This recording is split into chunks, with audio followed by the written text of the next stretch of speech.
Hi, I'm Lorene. At a family party, my sister laughed and called me too poor for dessert. They sat me near the restroom. My name wasn't even on the place card, but what they didn't know was that I owned the property they were all clapping about. It wasn't the first time they tried to write me out, but this time I brought receipts. Why do the people closest to us rewrite our stories until we stop letting them? It was supposed to be a celebration. At least, that's how Mom pitched it. "Just a nice family dinner," she said over the phone, her voice all sunshine and silk, like we hadn't spent the last decade pretending I was some awkward cousin instead of her youngest daughter. I knew better than to expect warmth, but I didn't expect the napkin. The hostess guided me past the main table, past the polished oak center spread with white hydrangeas and linen napkins, until we reached a small side table tucked near the hallway to the restrooms, and there it was. A single place setting. A paper napkin with my name scratched in blue ink. Everyone else had elegant printed place cards. "You sure this is mine?" I asked, trying not to let my voice crack. "Oh yes," she smiled politely. "Mrs. Hale said this was correct." She turned on her heel before I could answer. I sat down, slowly, adjusting the hem of my dress, already regretting the effort I made. Across the room, Kelly sparkled like a Macy's mannequin. Tailored suit, teeth too white, laughter just a little too loud. She waved at someone near the bar, then caught my eye for a split second and turned away like she hadn't seen me. Of course she saw me. As more family members filtered in, the air thickened with the clinking of glasses, the scrape of chairs, and that familiar undercurrent of competition. Real estate wins, Ivy League internships, retirement plans. So luxurious it's almost embarrassing. Everyone had a polished story. I had a paper napkin. The server brought bread. I reached for a slice and overheard Kelly say to Uncle Richard, "Oh, we're still waiting on Lorene. She's probably budgeting parking." He chuckled like it was nothing. That was the thing about Kelly. She knew how to draw blood without making it look like a wound. When the appetizers arrived, I made myself small. Shrimp cocktail, caprese skewers, goat cheese something, I barely touched them. I focused on breathing, staying upright, keeping the quiet in. "Have you been working lately?" my cousin Mara asked. I nodded. "What do you do again?" she added. Her fork paused midair like the answer wasn't worth finishing a bite for. "I'm in property development," I said, keeping my tone neutral. "Oh," she blinked. "So like, managing units?" "Something like that." Kelly, 3 chairs away, but always listening, chimed in. "She's being modest. Lorene shows the cutest rent-controlled studios, perfect for starving students." I kept my hands folded in my lap. Dinner came and went. They talked about renovations and hedge funds and trust structures like I didn't exist. I sipped my water and waited for the part where I could leave without looking dramatic. Then the server came by with the dessert menu. Kelly leaned in dramatically, waved it away from our side of the table, and said to the waiter, loud enough for all to hear, "We'll skip dessert on this end. Budget season, right, sis?" Laughter burst like static. Uncle Richard barked. Aunt Susan gave that tight little shake of her head. Even Mom smiled, small, embarrassed, but still there. I stared at the untouched tiramisu across the table. I didn't say anything. I didn't have to. I was already full of humiliation. Somehow, I managed to stay seated. The fork in my hand suddenly felt like lead. My eyes burned but didn't betray me. Not here. Not for them. I took one last sip of water, then placed my napkin, my makeshift name card, beside my empty plate. "I'm good," I said to the server when she circled back. "I've had enough for tonight." But I wasn't talking about dessert anymore, as they launched into a toast about Kelly's latest donation to some coastal preservation gala. I let my gaze drift, just for a second. Candlelight shimmered off her diamond earrings, catching the angles of a woman who had everything she ever wanted and nothing she didn't take. I thought about high school. Kelly at the center of her sweet 16, me in a borrowed dress that didn't quite zip up. I remembered her voice as clearly as if it had been yesterday. "She's modest or broke?" And the way people laughed then, too. Except now, I wasn't 15, and I wasn't broke. But they didn't know that, not yet. I pushed back my chair with a soft scrape. "I'll see you all soon," I murmured. No one looked up. Outside, the wind had picked up. I walked to my car without checking my reflection. No one follows a woman like me out of a room like that. Not when they've decided she doesn't belong. But I wasn't chasing a seat at their table anymore. I was building my own. After I pulled out of the parking lot, I didn't drive straight home. I found a 24-hour gas station, parked beneath a flickering light, and sat with the engine running. I don't know why. Maybe to let the weight of the night settle somewhere besides my chest. Maybe to remind myself I still had the keys to more than just my car. The following evening, I got a text from Mara. Mom's dinner was great. Hope you're coming to Saturday's gathering. Kelly's got a surprise planned for Kate. A smiley face followed. I stared at the screen for a while before tossing the phone on the couch. My appetite hadn't come back, but my memory had. By the time Saturday rolled around, I'd resolved to show up. Not to smile, not to forget, just to watch. It was held at Kelly's house this time. Her backyard patio was strung with market lights, glowing warm against the early spring dusk. Someone handed me a glass of champagne, and I nodded politely, finding my way to the edge of the crowd. I scanned for my mother. She was there, of course, seated front and center, as always, draped in a pastel shawl, like she was waiting for a portrait artist to arrive. Kelly stood beside her, one hand resting theatrically on her shoulder. "Before dessert," she said, raising her voice just enough, "we have a little something for our wonderful mother." The crowd hushed with rehearsed anticipation. Kelly gestured, and Daniel, her husband, stepped forward holding a silver gift bag. Inside was a beautifully framed document, a deed.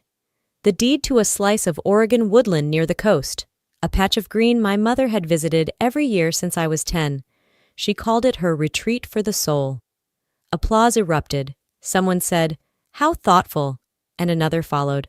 Only Kelly would remember such a thing. As people leaned in to read the gift tag, I already knew what it would say. From Kelly, Daniel, and the Hale family. Not a mention of me, even though the purchase had been mine. Quietly, months ago. I had found the land, negotiated the price, filed the paperwork, paid for it in full, and instructed the seller to gift wrap the deed and send it through Kelly at my mother's request. Kelly hadn't added a cent, but she had removed something. My name. I didn't move. I didn't blink. I just took another sip of champagne, which suddenly tasted like ash.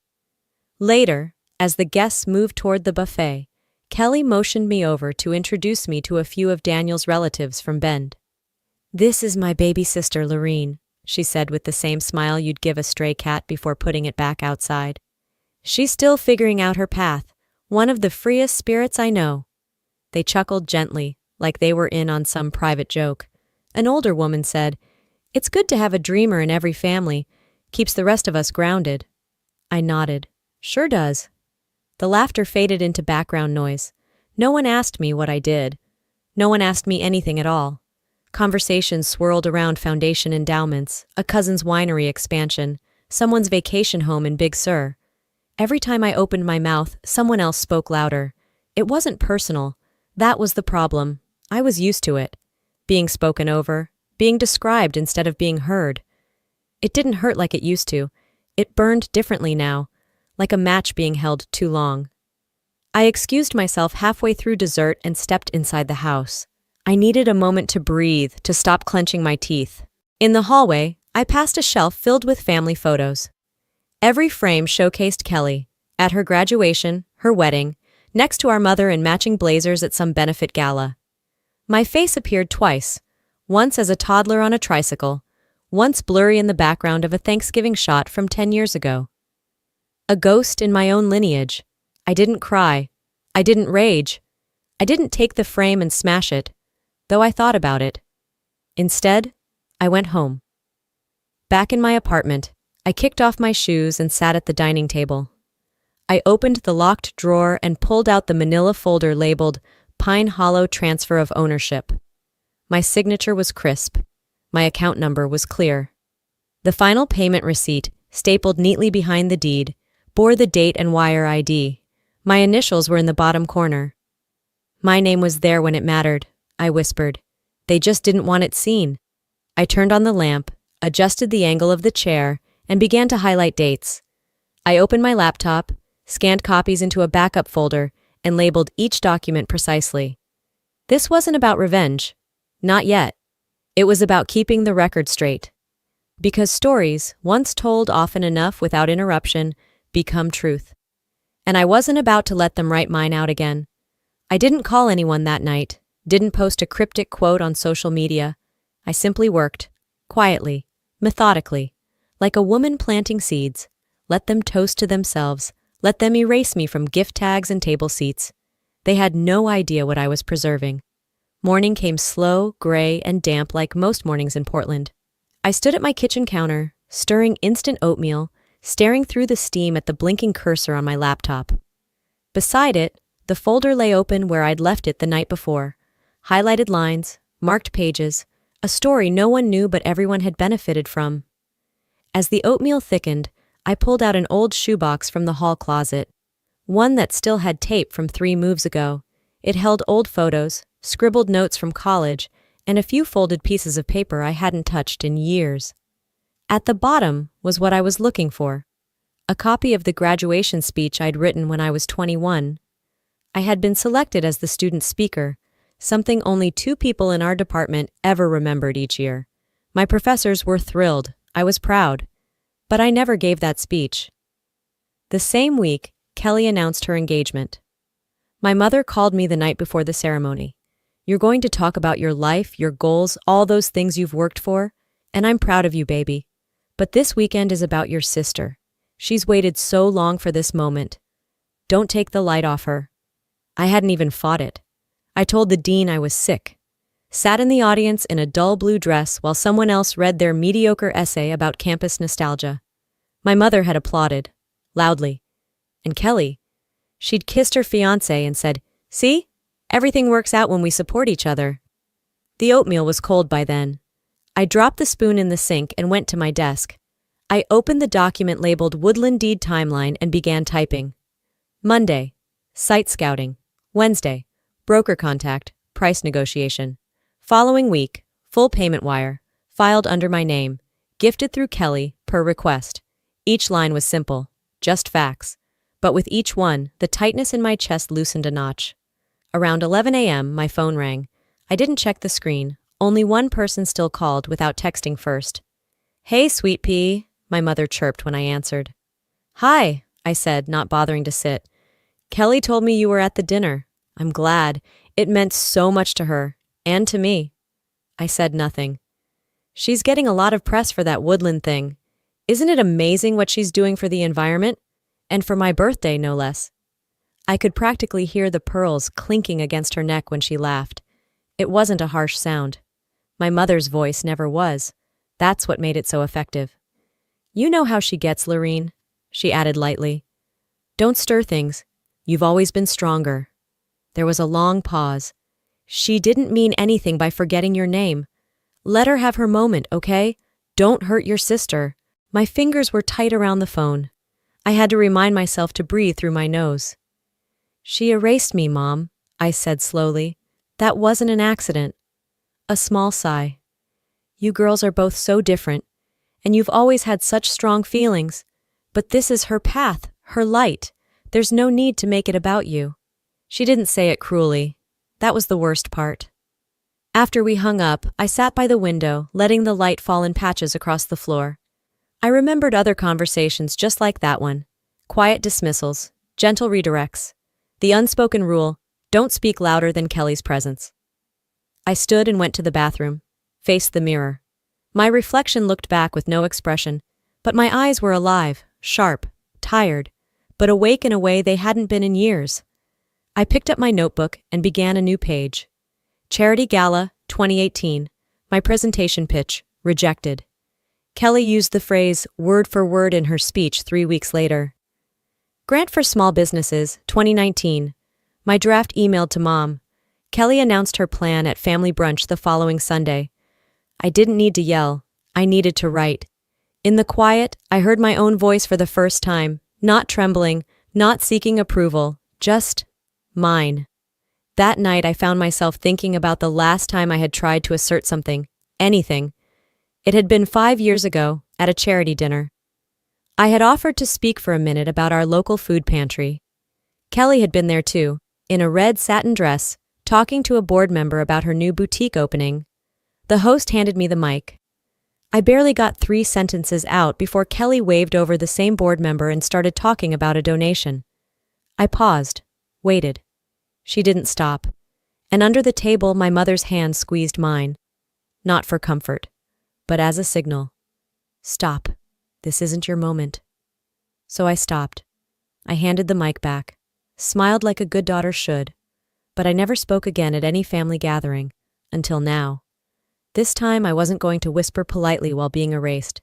I was going to write it down and make them read it. 2 days later, I showed up at the gallery. I hadn't RSVP'd. I didn't need to. Years ago, I helped secure the funding for the very building the event was held in.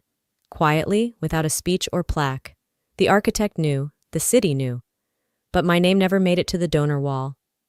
I parked 2 blocks away, walked slowly under a gray Portland dusk, and stepped into the space like I belonged there, because I did. I didn't wear anything flashy, just a dark, well-fitted blazer, flats, and a sense of stillness I hadn't felt in years. Inside, everything looked curated. Reclaimed wood floors, track lighting angled just right, art that whispered authenticity with a 5-digit price tag.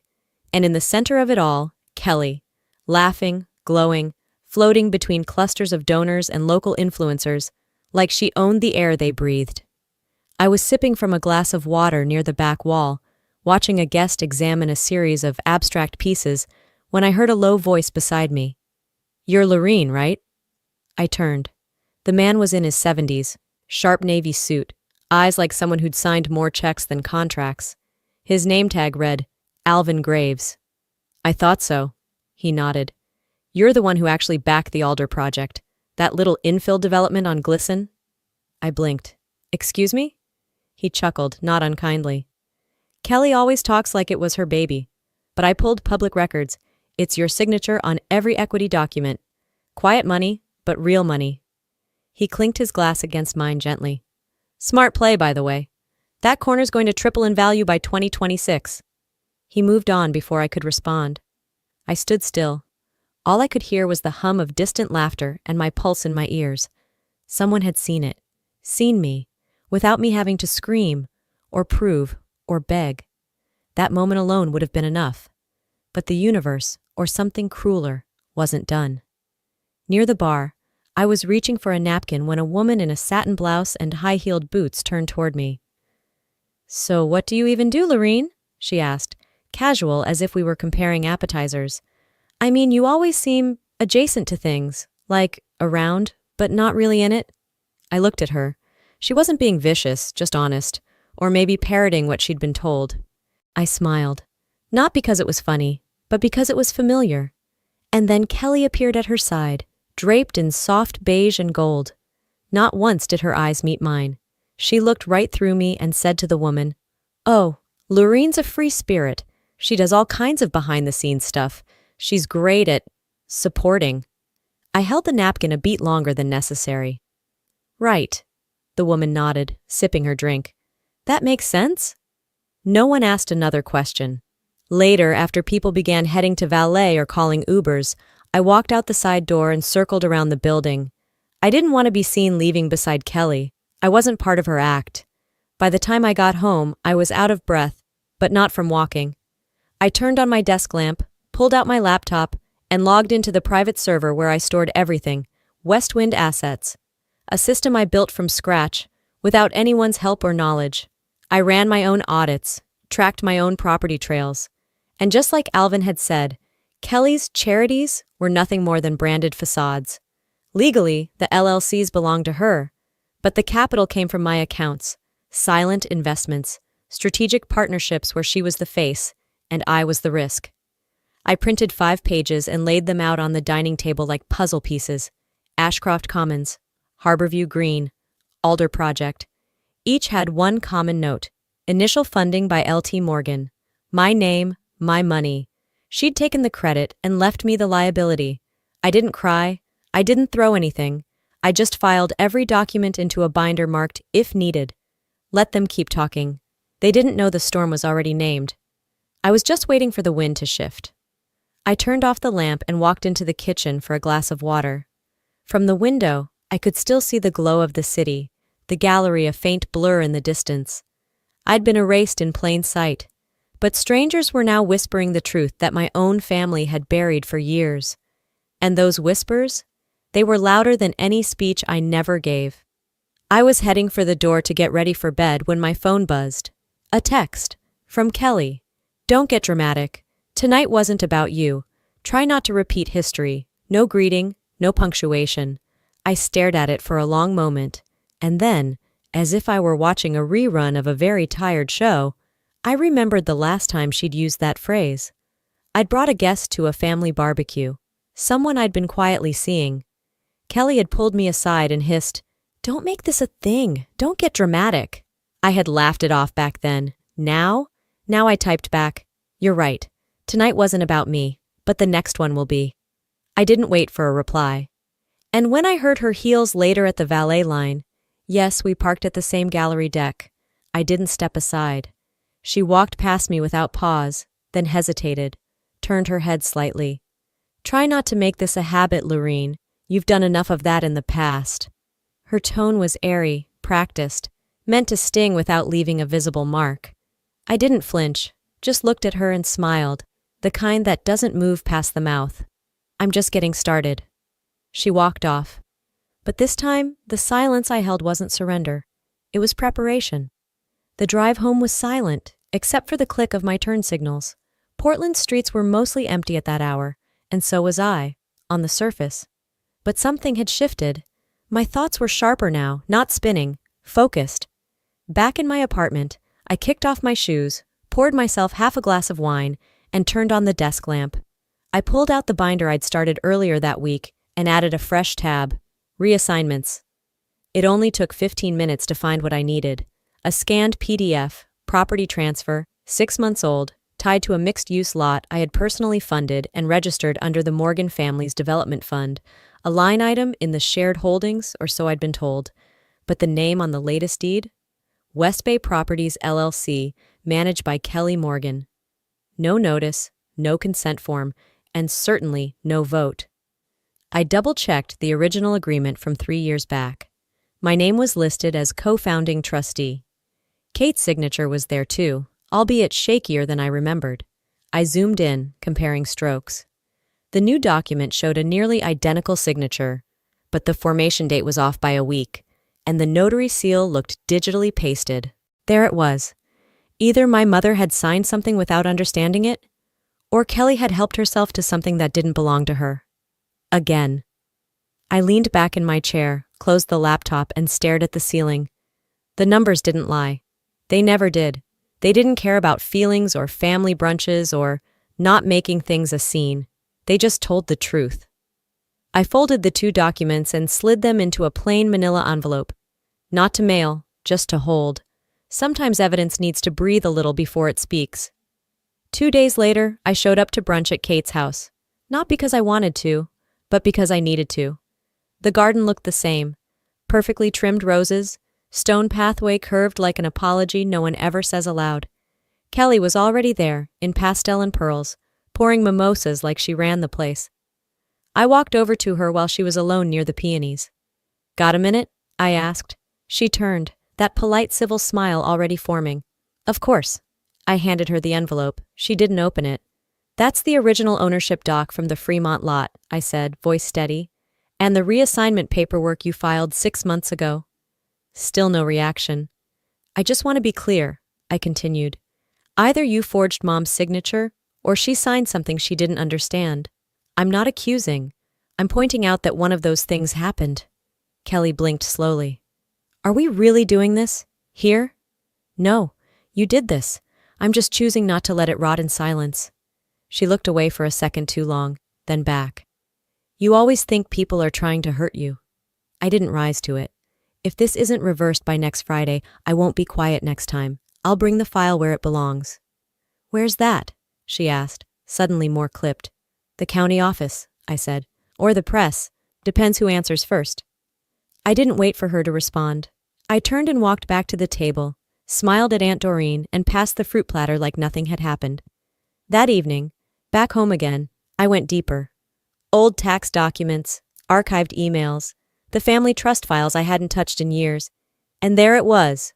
A trust fund, formed under my name, my social, titled Morgan Emergency Holding Account, established 12 years ago, supposedly for mutual family support.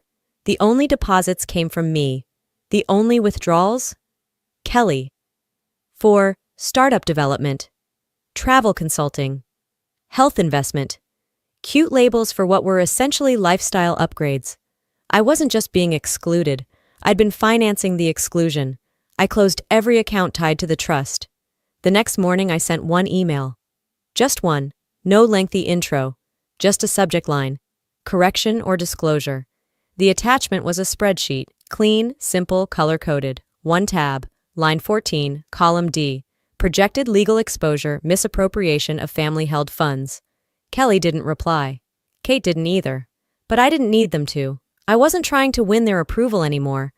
I was issuing a warning, one they'd understand in their language, documents, risk, public image. This wasn't about getting back what I'd lost. It was about ending the illusion that they could keep taking without consequence.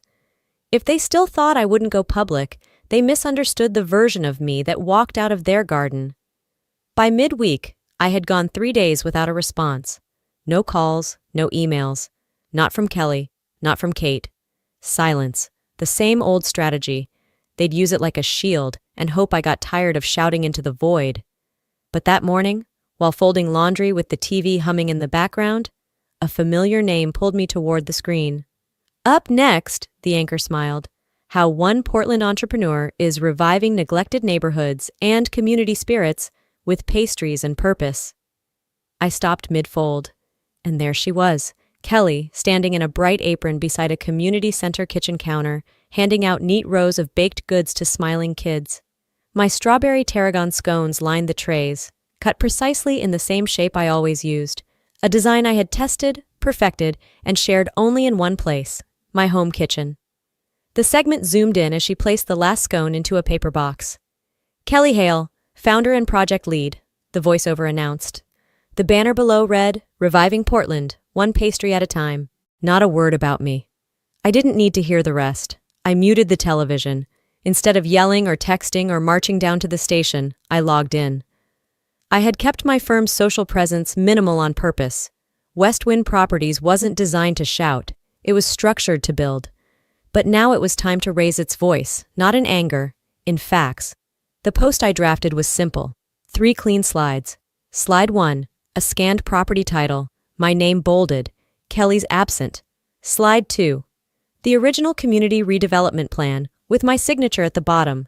Slide 3, a still shot from my kitchen security cam from 2 years ago, time-stamped, showing me baking those scones. Same shape, same glaze. Caption, Legacy is built, not borrowed. I hit publish. I didn't check the numbers, I didn't monitor shares, I didn't even scroll the comments. But within the hour, an old contact from the planning board messaged me. Saw your post, about time someone cleared the air. That afternoon the phone rang. Kate. Her voice was clipped. What are you doing? Correcting the record, I said evenly. You're making this ugly. No, I'm making it honest.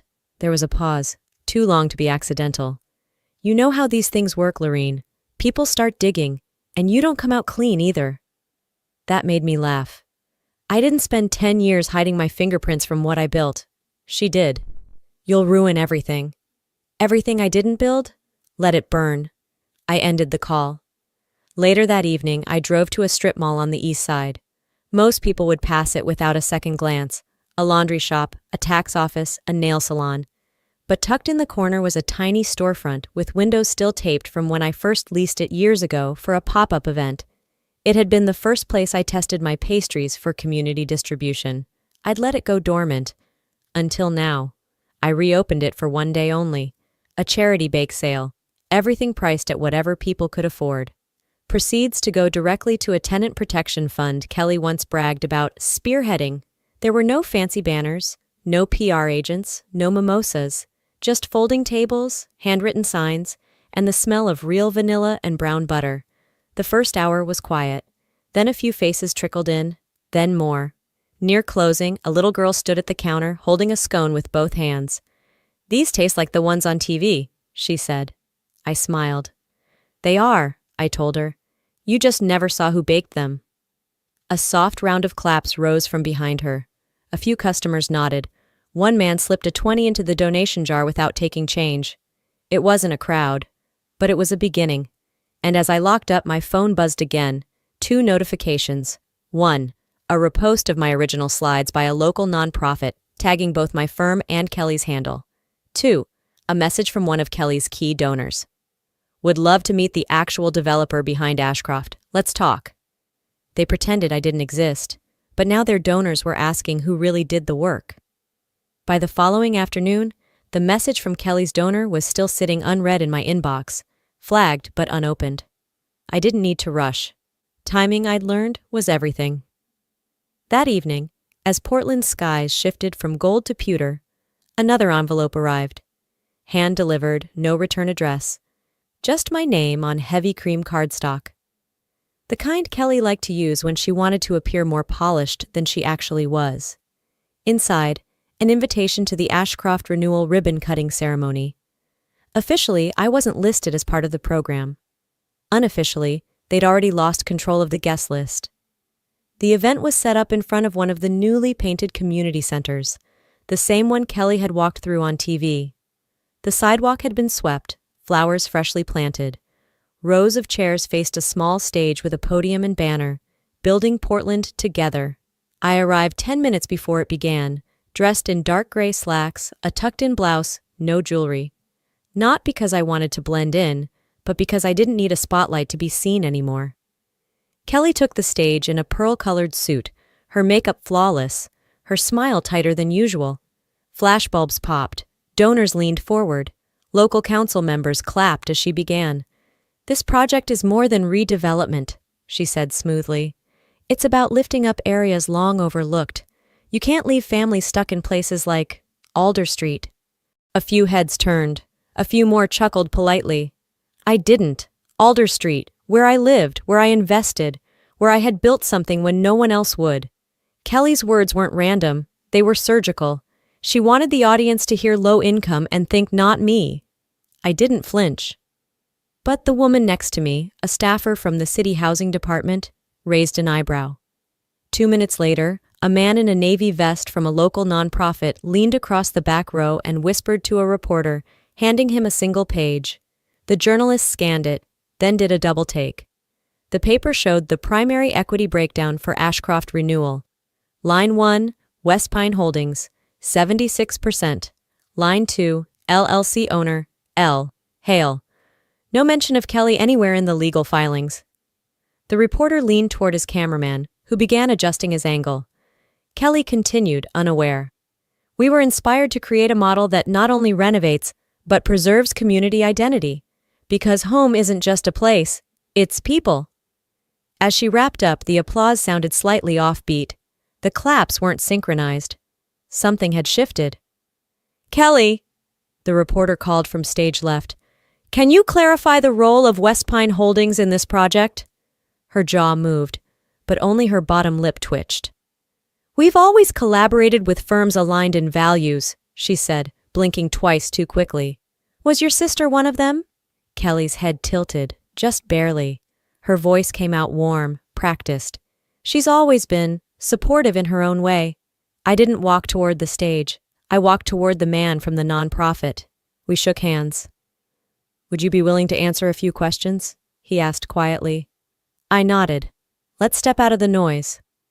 We sat down at a folding table under a canopy just outside the perimeter of the main crowd.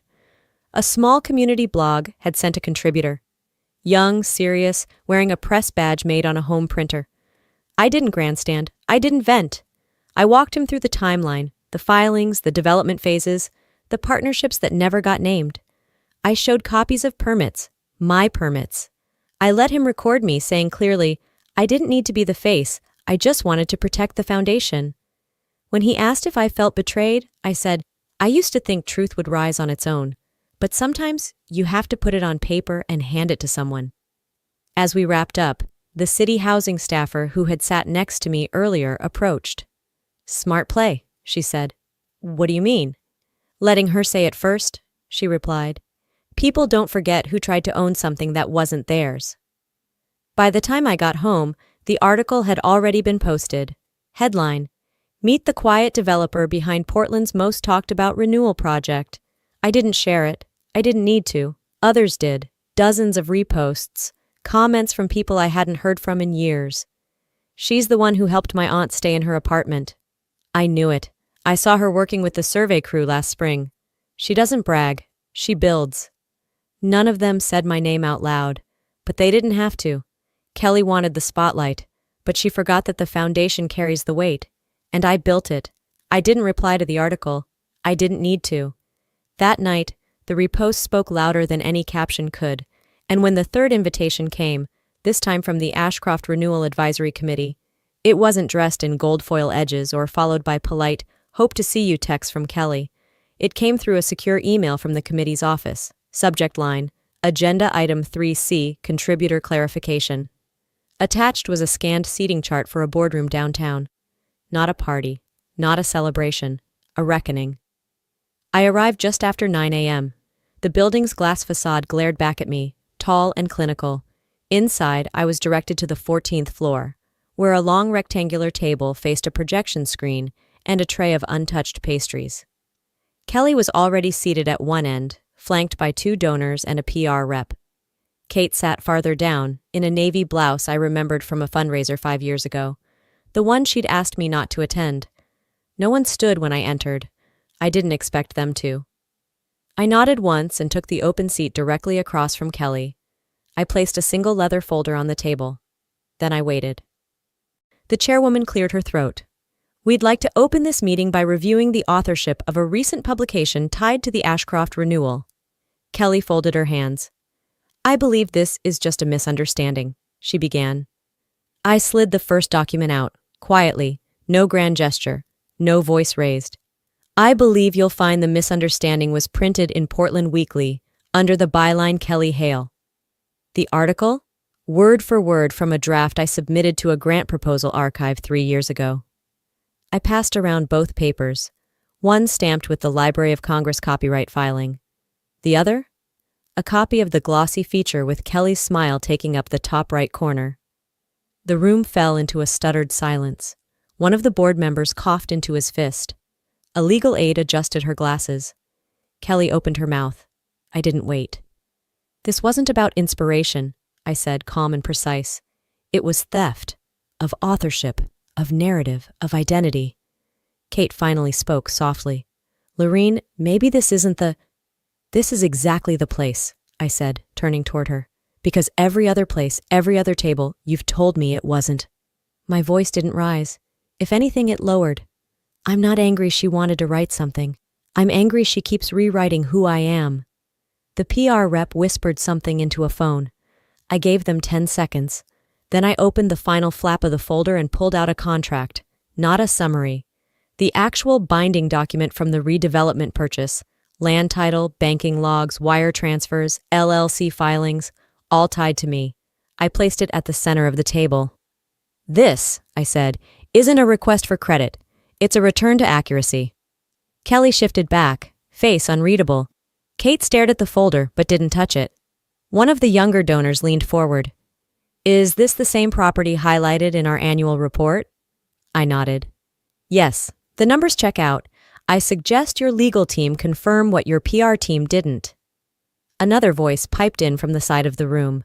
A woman in city planning. I have a copy of the zoning request here, she said, lifting a paper.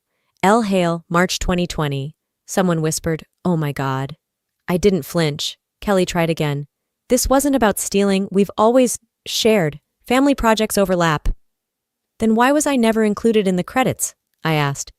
Why did the draft I wrote end up with your name on it, published the week after I declined your offer to co-sign your housing bill? No answer. I stood, calm, still. This doesn't need to become anything else. You now have the full truth in print and in hand. What you do next reflects on your integrity, not mine. I looked to Kate one last time. I spent years being told not to embarrass this family, that airing truth would make us look divided. She didn't say a word. So I turned to the board. But I'm not the one who divided us. I just stopped pretending we weren't. And with that, I slid the folder back into my tote, gave a nod, and walked toward the glass doors. No one stopped me. I didn't leave with an award or a plaque, but for the first time in years, I wasn't carrying any weight that wasn't mine. By the time I got home, I didn't need to check the headlines. My phone had already quieted. No new mentions, no more anonymous calls, just stillness.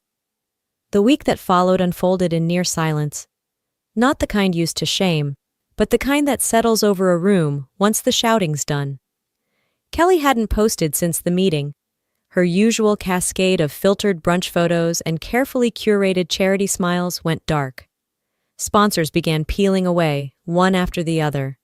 A quiet statement from one foundation cited, "A reevaluation of public alignment with community values." Another simply thanked her for past partnership. I didn't forward the press releases. I didn't comment. Kate, on the other hand, resigned from the community board she'd chaired for over a decade. No dramatic farewell, no televised announcement, just a formal notice sent to the local chapter. Someone forwarded it to me with a, "Thought you'd want to see this." I didn't reply. That same morning, I brewed a fresh pot of coffee and sat down at my desk, the same one where I'd filed receipts no one had cared to read. But now, the inbox pinged with messages that got my name right on the first try. From nonprofits, from organizers, from city planners who once waved me off. Now, they wanted input. They wanted me. I didn't grin or cry. I just answered. 3 days later, just after sunset, I heard the knock. Soft, hesitant, 2 short raps. I almost didn't open it, but I did. Kate stood on my porch, hair pulled back, no lipstick, holding a paper bag. It was the same cloth bakery tote I'd once stitched her initials into during a Christmas market nearly 15 years ago.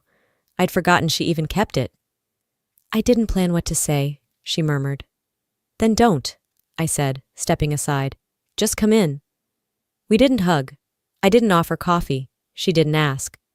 We sat on opposite ends of my small couch, watching the porch light flicker over the backyard fence. The paper bag sat unopened between us.